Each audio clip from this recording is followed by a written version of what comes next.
Tama na, tama na. MJ, itiisin mo ganyan ang magulang mo? Ayaw mo pag-usap sa akin? Ha? Ha? MJ? MJ? MJ? Tumingin ka sa akin. Tumingin ka sa akin, MJ.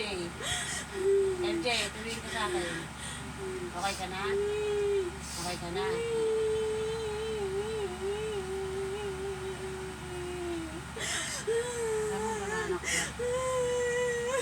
Pasensya ka na kung nagsalita si mama ng gano'ng about sa grade.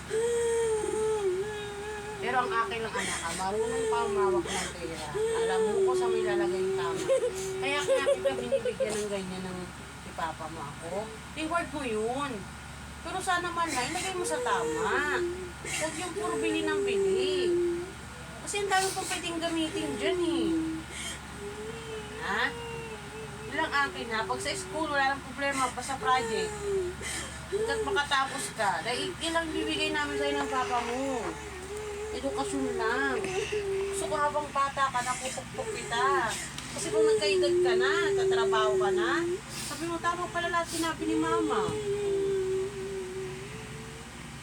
Sabi mo yung tissue, Jay.